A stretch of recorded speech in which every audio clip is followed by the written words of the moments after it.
Alright, hello everyone, it's Happy, and today we're going to be talking about the most Chad tank in Blitz. And if I could recommend just one heavy tank to you guys, it would definitely be the 60 TP Lewandowski. Now, why, you may ask? Because this tank is very good at what it does. And why is it so loved by the community of Blitz and PC? It's just so robust and it's so simple, but yet at the same time, it's just good at what it does. It doesn't have any of those fancy auto reloaders. It doesn't have those drums, it's just a simple shoot, peek, shoot, pull back. It's just a simple tank to play. Now, when it comes to the gun, for example, it has 630 alpha. Come on, it's a heavy tank with 630 alpha. With tungsten shells, you get close to 700 plus minus, of course.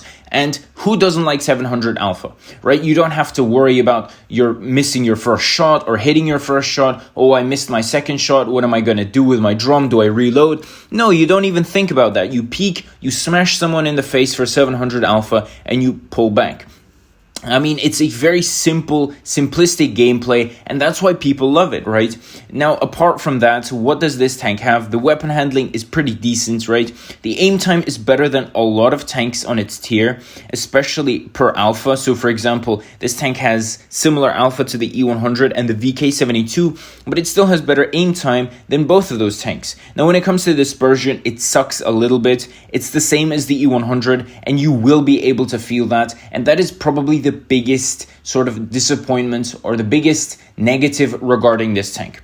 Apart from that, you're not really going to be feeling any big issues, because the biggest one is going to be you missing at times. 1 in 5 to 6 battles, you're going to whiff a shot that should have connected, and it really does suck.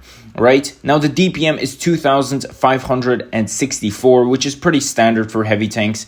It's the same or very similar to standard heavy tanks, but the difference is that you have the alpha advantage. So in a peekaboo situation, the 60 TP is always going to be on top compared to most other tanks in the game, unless it's a hard-hitting TD. Mediums, lights, heavies, most of them will be in the negative when trading alpha shots with you.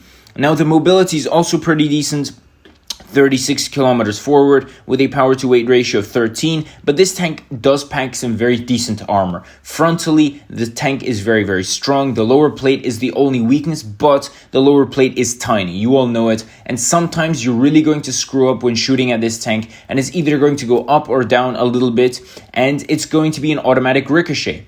And so this tank does have a tricky armor profile at times, and it does get annoying. The turret is also very strong, but you won't necessarily be able to use it, even though this tank does have 7 degrees of gun depression. Maybe at times you can, but it's not a hull down tank, and it's not designed to be played as such. So overall, the armor is very good, in my opinion. The mobility is decent for the armor, and the gun is just very fun. And you can see why this tank is so loved. And as I said, if I could recommend just only one tank to you guys, it would definitely be the 60 TP Lewandowski, especially because the ammo rack area was sort of patched where you don't necessarily get blown up every shot.